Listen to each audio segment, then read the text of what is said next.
Welcome to Bruhan Mumbai Municipal Corporation's Virtual Training Center, and I am Mrs. Snehal Kodambe, your English teacher from VTC. Let's begin with today's session.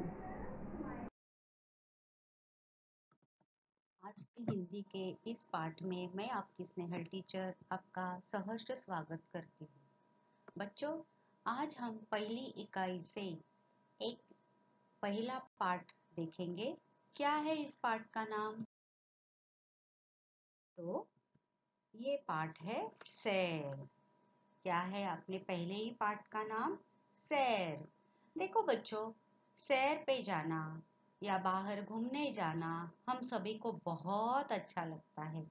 जैसे ही बाहर घूमने की बात निकलती है, हम लोग सब बहुत खुश हो जाते हैं।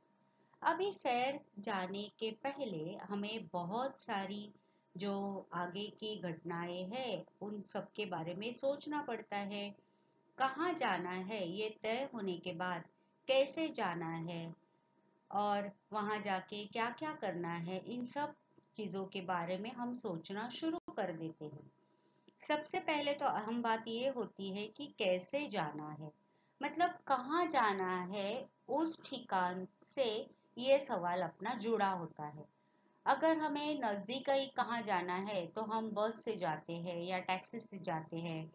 अगर थोड़ी दूरी के अंतर पे हमें अगर जाना है, जैसे हमें अपने गांव या देहात चले जाना है, तो अब के ज़माने में बहुत सारे लोग ट्रेन या रेलगाड़ी से ये जो यात्रा है वो तय कर लेते हैं।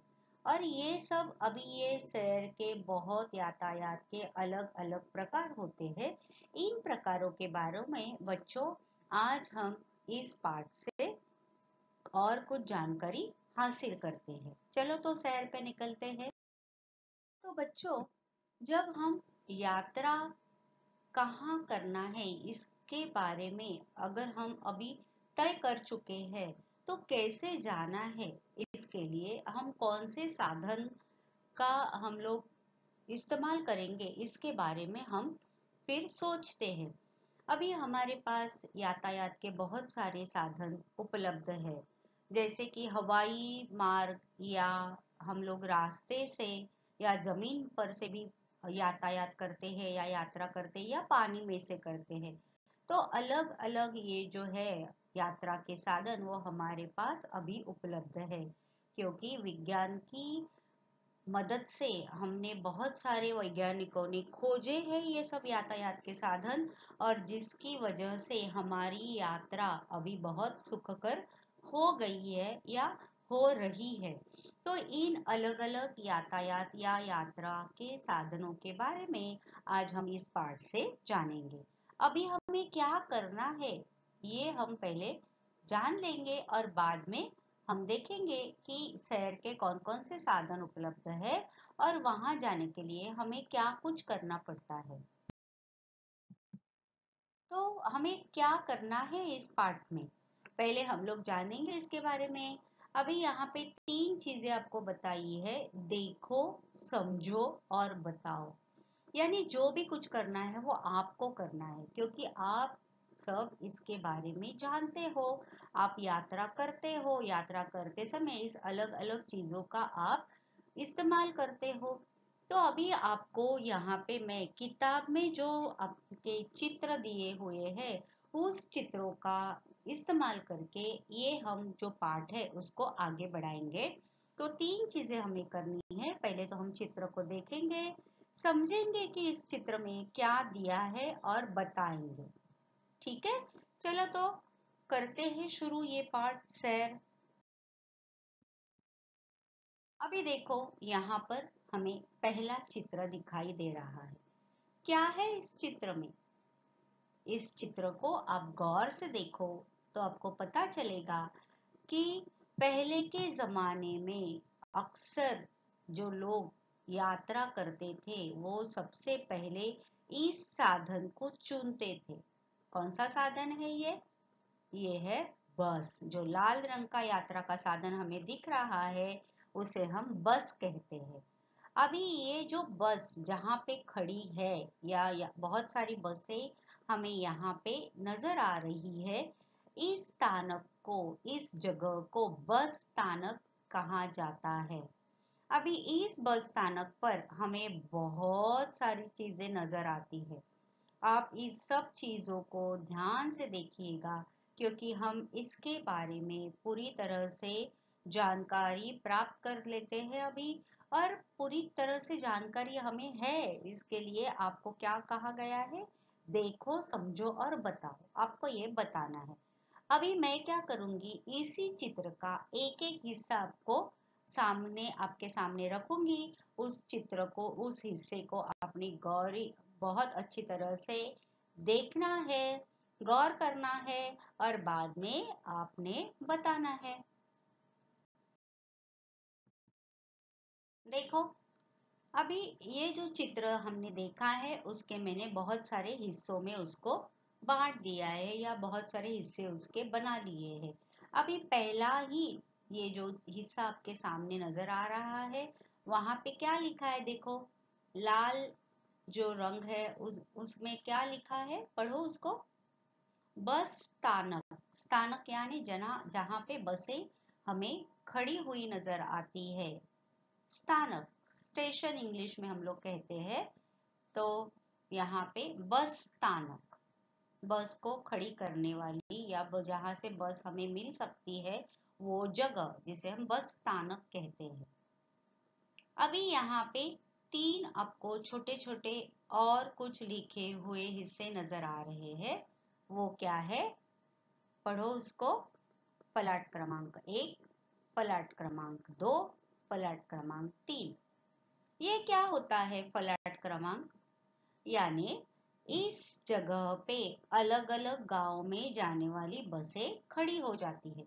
जैसे अगर हमें कोंकण की तरफ जाना है, जैसे कि कोंकण का एक गांव या एक शहर का मैं आपको नाम बताऊं, कि जैसे कि रत्नागिरी, तो आपको आपको अगर खड़े रहना है तो आप फलाट क्रमांक 1 पे खड़े रहेंगे, जहां से रत्नागिरी की बस छूटती है।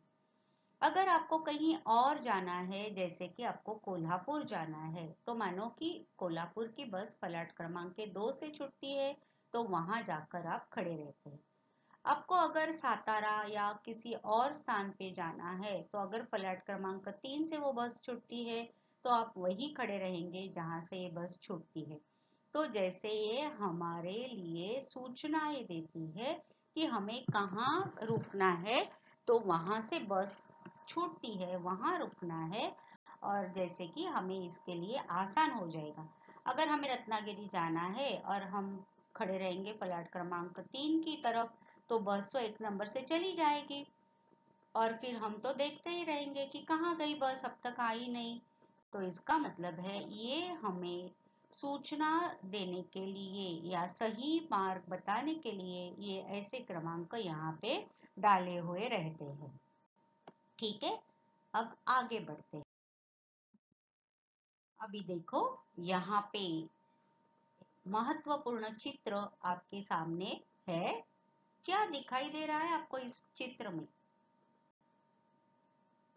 देखो, यहाँ पर आपको लाल रंग की महाराष्ट्र राज्य स्टेट की बस नजर आ रही है। हम लोग महाराष्ट्र राज्य में रहते हैं, इसके लिए मैं महाराष्ट्र राज्य की स्टेट बस की, राज्य बस की बात करूंगी। यहाँ पे आपको वो बस नजर आ रही है, और इस रंग से, लाल रंग इस बस से जुड़ा हुआ है। इसके लिए हमें इसे इंग्लिश में, या हम शॉर्ट फॉर्म में, संक्षिप्त में इसको एसटी बस कहते हैं, स्टेट ट्रांसपोर्ट बस। तो ये लाल रंग की होती है। तो यहाँ पे हमें ये बस नजर आ रही है। और क्या क्या नजर आ रहा है इस चित्र में, हमें एक एक करके हम देखेंगे। अभी देखो, यहाँ पे आपको कौन नजर आ रहा है? ये बस स्थानक का आम दृश्य है। यहाँ पे आपको अखबार बेचने वाला नजर आ रहा है। कौन है ये आदमी? अखबार बेचता है। देखो, जैसे हम लंबी यात्रा के लिए निकलते हैं, तो बस में हमें बहुत देर तक बैठना पड़ता है। तो कभी कभी बहुत सारे, अभी आप जैसे छोटे बच्चे तो सो जाते हैं, लेकिन जो बड़े लोग हैं, जैसे आपके आपके पिताजी है, आपके माताजी है, तो उनको नींद तो बहुत देर तक, लंबे समय तक आती नहीं है। तो फिर उनको लगता है कि मैं अपना समय कैसे निकालूं या कैसे गुजारूं।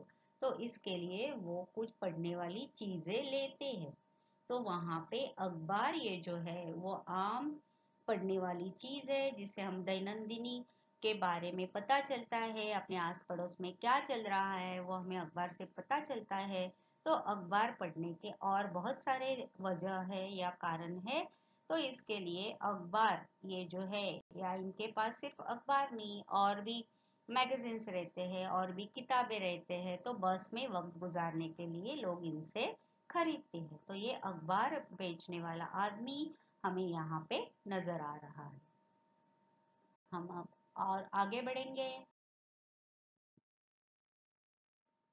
देखो इस चित्र में और हमें क्या देखना है, तो यहाँ पे हमें स्वच्छता गृह दिखाई दे रहा है। अगर स्वच्छता गृह की हम बात करेंगे तो मुझे पता है आप लोग अपने नाक को पकड़ लेंगे, क्या टीचर भी बता रही है हमें। तो मेरे प्यारे बच्चों, स्वच्छता गृह जब हम ये शब्द सुनते हैं तो हमें अच्छा नहीं लगता, लेकिन ये हमारे लिए बहुत महत्वपूर्ण चीज है जो हर एक बस स्थानक पे रहती है। क्योंकि हम लंबी समय तक यात्रा करते हैं, एक जगह पे बैठते हैं, कुछ ना कुछ खाते हैं, पानी पीते हैं या फलों का रस पीते हैं, कोई कोई तो शीत पेय जो होता है उसे भी पी लेते हैं। तो हमें स्वच्छता गृह में जाने की जरूरत पड़ती है। तो इसके लिए हर एक बस स्थानक पे स्वच्छता गृह होता ही है। एक कोने में आपको यहाँ पे नजर आ रहा है। तो स्वच्छता गृह का हम जब भी उपयोग करते हैं, ये आपको ध्यान रखना है कि स्वच्छता गृह ये हर एक आदमी या हर एक औरत या हर एक के लिए होता है। और इसके लिए ये आम तौर पे सबसे ये इसका इस्तेमाल किया जाता है। तो ये हमारी जिम्मेदारी है कि हमें यहाँ पर इसका इस्तेमाल करने के बाद इसको साफ रखना है। वहां पे पानी होता है, पानी का उपयोग करके इसको साफ रखना है। ठीक है। तो स्वच्छता गृह ये यहाँ की बस स्थानक की एक अविभाज्य जो चीज है उसका हम लोग ने यहाँ पे बात उसके बारे में हम लोग ने यहाँ पे बात की है। अभी हम लोग आगे बढ़ते हैं। अभी इस चित्र से हमें कौन सी चीज देखनी है या कौन सी चीज के बारे में बताना है, देखो तो जरा। देखो स्वच्छता गृह के बाद बहुत महत्वपूर्ण और एक जगह यहाँ पे होती ही है हर एक बस स्थानक पे, वो है पीने के पानी की जगह। देखो यहाँ पे इस कोने में आपको पीने के पानी की जगह नजर आ रही है। देखो अभी हम लोग अपने साथ घर से तो पानी लेके जाते हैं, लेकिन कभी कभी क्या होता है घर का पानी हम लोग पी लेते हैं पूरा का पूरा। और कोई कोई जो है वो जो बोतल में बंद पानी है वो भी पी लेते हैं, लेकिन उसको खरीदने की सबकी हैसियत नहीं होती है। या कभी कभी क्या होता है कि वो हर एक जगह पे वो पानी नहीं मिलता, या और भी कुछ वजह होती है। इसके लिए हर एक बस स्थानक पे पीने के पानी की जो है वो जगह आपको नजर आती है, ये सुविधा यहाँ पर उपलब्ध होती है। तो ये पीने का पानी जो है वो उस जगह की भी हमें बहुत अच्छी तरह से देखभाल करनी चाहिए। अभी आप लोग बोलेंगे कि मिस हम लोग कैसे देखभाल करेंगे, इसका मतलब ये नहीं है कि आप उसे साफ करेंगे, लेकिन हाँ आप उसको साफ रखेंगे। वहां पे आपको ध्यान रखना है कि वहां पे आपको हाथ नहीं धोने हैं, या उस पानी से आपको गुल्ला नहीं करना है। आपको क्या करना है, उस पानी को सिर्फ पीने के लिए इस्तेमाल करना है। जैसे हम अपने स्कूलों के पीने की पानी की जगह जो है वो साफ रखते हैं, उसी तरह बस स्थानक की जो पीने के पानी की जगह है उसे भी साफ रखना बहुत जरूरी है। क्योंकि ये आम तौर पे सबसे ये जगह या ये पानी का इस्तेमाल किया जाता है पीने के लिए, इसके लिए इसको साफ रखना हमारा सबका कर्तव्य है। अभी देखते हैं आगे। देखो अभी इस चित्र में आपको क्या नजर आ रहा है। आप बोलेंगे कि मिस यहाँ पे तो बहुत सारी चीजें हैं, लेकिन इस चित्र में हमें किसके बारे में बात करनी है। देखो कौन बैठा है यहाँ पे, जिसे मैंने पीले रंग से गोल किया है? सबसे महत्वपूर्ण आदमी जो हमें एक जगह से दूसरी जगह पे लेके जा रहा है, और वो है इस बस का चालक, जिसे इंग्लिश में हम लोग ड्राइवर कहते हैं। चालक जो बस को चलाता है, हमें इच्छित स्थल पर पहुंचा देता है बहुत सुरक्षितता से। और उसके बाद में और एक महत्वपूर्ण आदमी आपको यहाँ पे नजर आ रहा है, वो है बस का वाहक यानी कंडक्टर, जो हमें टिकट देने का काम करता है। तो ये वाहक और चालक की जोड़ी हमें हर एक बस में नजर आती है। क्या कहते हैं इसे? वाहक और चालक। तो अभी मैं आपको फिर से वो पहले वाला चित्र दिखा देती हूँ। यहाँ पे देखो पहले वाला चित्र, और इस चित्र से जुड़ी हुई बहुत सारी बातों के बारे में हमने बात तो कर ली है, लेकिन जो भी कुछ चीजें बची है उसे आप देखकर उसके बारे में आप लोग बताएंगे, ठीक है? अब ये अगली यात्रा का साधन है बंदरगाह। बंदरगाह देखो यहाँ पे आपको चित्र में क्या नजर आता है? ये जल मार्ग का साधन है, यहाँ पर हमें जहाजें या नौकाएं नजर आती है। और ये जो जल मार्ग का साधन है उस साधन से जुड़ा हुआ ये नाम है, या ये चीज जुड़ी हुई है, जिसे बंदरगाह कहते हैं। आइए चले जान लेंगे बंदरगाह के बारे में और कुछ।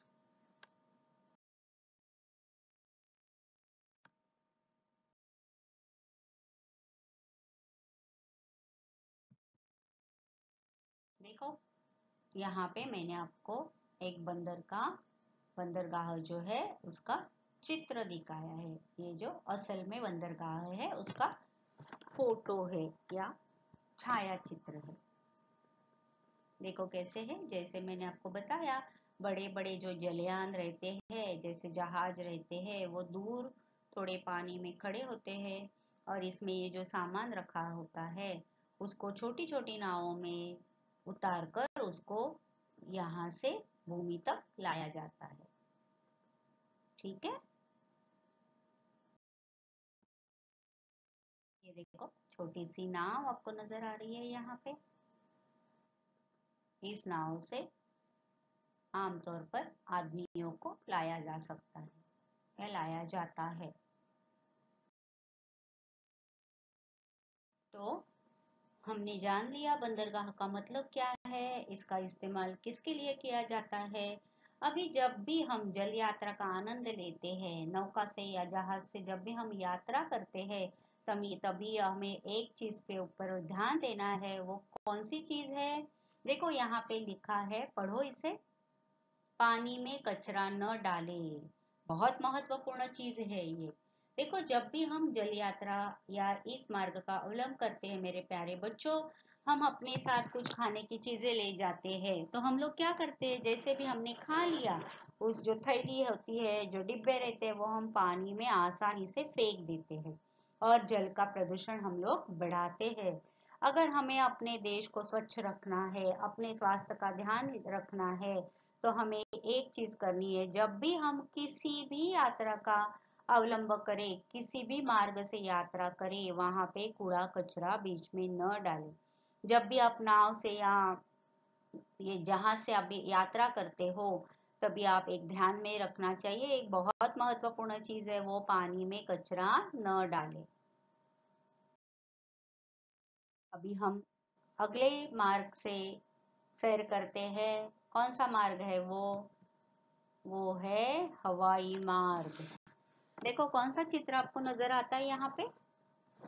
यस, कोई कोई बच्चों ने कहा एयरपोर्ट। आप बिल्कुल सही हो, इसको हिंदी में हवाई अड्डा कहते हैं, मराठी में इसे हम विमानतल कहते हैं।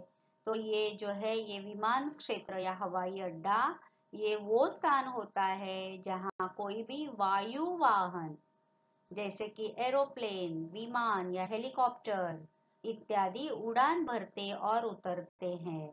आपको नजर आते हैं ना इस चित्र में। विमानों को यहाँ भंडारण भी किया जा सकता है, उनमें कोई भी अगर सामान रखना है या उतारना है वो भी एक काम यहाँ पे होता है। और एक विमान क्षेत्र में कम से कम एक उड़ान पट्टी अवश्य होती है जहाँ से विमान उड़ान करते हैं। एक हेलीपैड जो हेलीकॉप्टर के लिए इस्तेमाल किया जाता है और टर्मिनल इमारत भी होती है। इनके अलावा हैंगर भी हो सकते हैं। ये सब जो है स्थान वो हमें हवाई अड्डों पे नजर आते हैं। क्या क्या हमने देखा, यहाँ पे कम से कम एक उड़ान पट्टी, ज्यादा से ज्यादा और भी हो सकते हैं लेकिन कम से कम एक उड़ान पट्टी होनी ही है जो उड़ान विमानों की उड़ान के लिए आवश्यक होती है। एक हेलीपैड होता है जहां से हेलीकॉप्टर उड़ान करते हैं। एक इमारत होती है जिसे टर्मिनल इमारत कहा जाता है और हैंगर्स भी होते हैं। देखो, अभी यहाँ पे दो महत्वपूर्ण चीजों के बारे में हम लोग पढ़ेंगे। पहली बात तो यहाँ पे ये लिखी है धूम्रपान मना है, यानी कोई भी बीड़ी या सिगरेट यहाँ पे नहीं पी सकता। ये बहुत हानि पहुंचाएगा। अगर लापरवाही से किसी ने यहाँ पे जलती काड़ी या बीड़ी फेंक दी तो ये बहुत ही हानिकारक हो सकता है। इसके लिए यहाँ पे धूम्रपान मना होता है।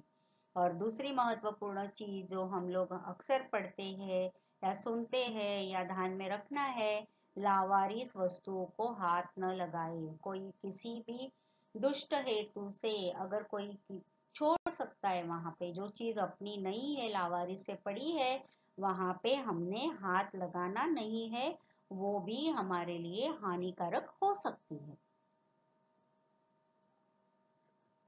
देखो और आपको क्या क्या नजर आता है, यहाँ पे अंतरराष्ट्रीय हवाई अड्डा ऐसे लिखा हुआ है। अंतरराष्ट्रीय का मतलब क्या है, यहाँ से पूरे दुनिया भर में संसार में यहाँ से आपको यात्रा कर सकते हैं या यात्रा करने का लाभ आप उठा सकते हो। सिर्फ अपने देश में ही नहीं, अपने देश के बाहर किसी भी देश में आप यहाँ से विमान ले सकते हो, हवाई जहाज आपको मिल सकती है। उसे अंतरराष्ट्रीय हवाई अड्डा या इंटरनेशनल एयरपोर्ट कहा जाता है, अंतरराष्ट्रीय विमानतल। तो जब बात हुई है अंतरराष्ट्रीय हवाई अड्डे की, तो चलो देखते हैं अपने मुंबई शहर का अंतरराष्ट्रीय हवाई अड्डा। देखो कितना खूबसूरत से बनाया हुआ है ये अंतरराष्ट्रीय हवाई अड्डा जो अपने मुंबई शहर में है, और अपने अभिमान की बात है ये, जहाँ से हम पूरी दुनिया भर में कहीं भी जा सकते हैं। कितना सुंदर है देखो ये। अभी देखो इस चित्र में आपको क्या नजर आता है, बिल्कुल सही जवाब, ये है रेलगाड़ी। आमतौर पे हम सभी ने देखी हुई, यात्रा की हुई एक बहुत ही प्यारी सी, सबको अच्छे लगने वाली चीज, ये है अपनी रेलगाड़ी। तो अभी इस रेलगाड़ी से जुड़े हुए कुछ चीजों का हम लोग अभ्यास करते हैं। देखो क्या नजर आता है आपको, क्या कहते हैं इसे, ये है रेल स्थानक। तो अभी इस रेल स्थानक के बारे में हम लोग जानकारी लेते हैं।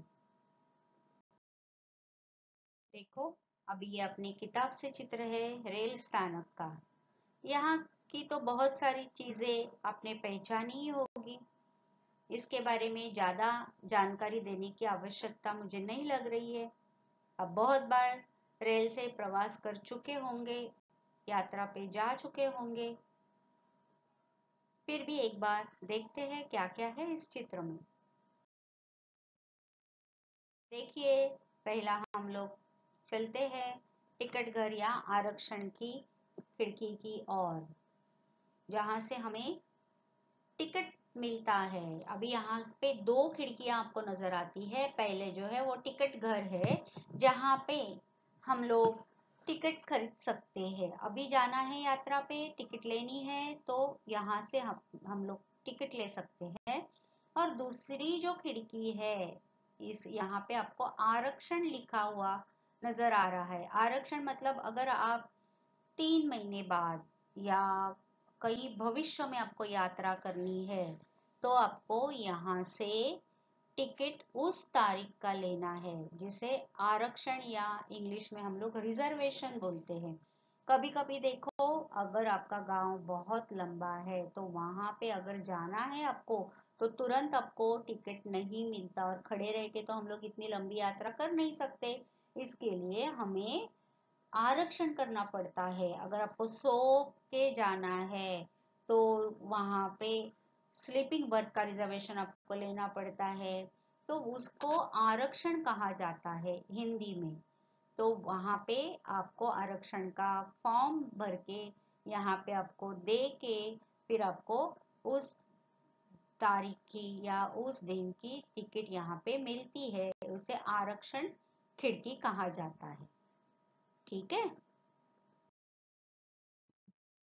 तो ये है रेल स्थानक का चित्र। यहाँ पे तो हमें बहुत सारी बातें नजर आती है। देखो, टिकट घर और आरक्षण के बारे में अभी हमने बात की, और कोई कुछ कुछ चीजों के बारे में हम लोग अभी बात करते हैं।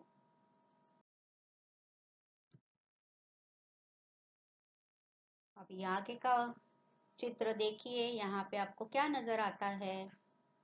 अभी अभी यात्रा से लौटे हुए एक परिवार का चित्र हमें नजर आ रहा है, जिस चित्र में हम देख सकते हैं यहाँ पे पिताजी है, माताजी है, उनका एक बेटा है, पीछे एक कुली सामान लेके जा रहा है। लेकिन यहाँ पे ये जो महाशय है, ये कौन है? ये है, जिसे आपको नाम इनका पता है, जिसे हम लोग टीसी बोलते हैं। टिकट जो हमारा हमें इनको दिखाना पड़ता है, टिकट चेकर जो रहते हैं। हमने टिकट वैध टिकट लिया कि नहीं लिया, इसके बारे में ये देखते हैं हमारे पास टिकट है कि बिना टिकट के हमने यात्रा कर दी है। तो ये जो है, इनको टिकट दिखाना पड़ता है। इन्हें टीसी हम लोग कहते हैं, टिकट चेकर।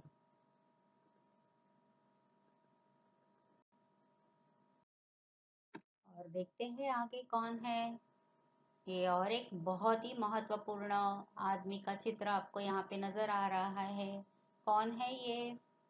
ये है रेल स्थानक को साफ रखने वाले सफाई कर्मचारी। और अपने रेल स्थानक को साफ रखने का काम सिर्फ इनका नहीं है, ये हमारी सबकी जिम्मेदारी है, सबका कर्तव्य है, क्योंकि इस रेल स्थानक का इस्तेमाल हम सभी करते हैं। और इसके लिए हमने अगर साफ रखना है तो ये जरूरत नहीं है कि हमने इसको हाथ में झाड़ू लेके हमें इसको साफ करना है, लेकिन इतना तो हम कर सकते हैं कि हम इसे गंदा नहीं करेंगे। हमारा खुद का कूड़ा कचरा हम स्थानक पे, प्लेटफॉर्म पे नहीं फेंकेंगे। इतना तो हम इनके लिए कर सकते हैं। और देखिए, आखिर में हमको इस बात का ध्यान रखना है कि जब भी हम अपने परिवार के साथ रेल यात्रा करेंगे तभी खुद का ख्याल रखेंगे और साथ साथ में अपने सामान का भी ध्यान रखेंगे। यहाँ पे सूचना लिखी हुई आप पढ़ सकते हैं, अपने सामान का ध्यान रखें। जब भी हम या आप आपके परिवार के साथ जा रहे हो रेल के यात्रा पर, तभी अपने परिवार के साथ ही रहेंगे। यहाँ वहाँ नहीं आप घूमेंगे, अकेले माता पिता को न बताते हुए नहीं जाएंगे घूमने। और दूसरी बात, अपने सामान की तरफ आपका ध्यान रहेगा, क्योंकि रेल स्थानक ये बहुत भीड़ वाली जगह होती है जहाँ पे अपने सामान चोरी होने की गुंजाइश रहती है। इसके लिए अपने साथ साथ अपने सामान का भी ध्यान रखें। तो प्यारे बच्चों, आज के इस पार्ट में हमने यात्राओं के विविध मार्ग या प्रकार के बारे में जान लिया है। अभी आप इन सब चित्रों को फिर से ध्यान से देखेंगे और अपनी शब्दों में इनके बारे में 5-5 पंक्तियां लिखेंगे। ठीक है? That's all for today. So you will revise whatever we have learned in today's session. Please subscribe the channel and press the notification button to get the link of next video. Bye bye.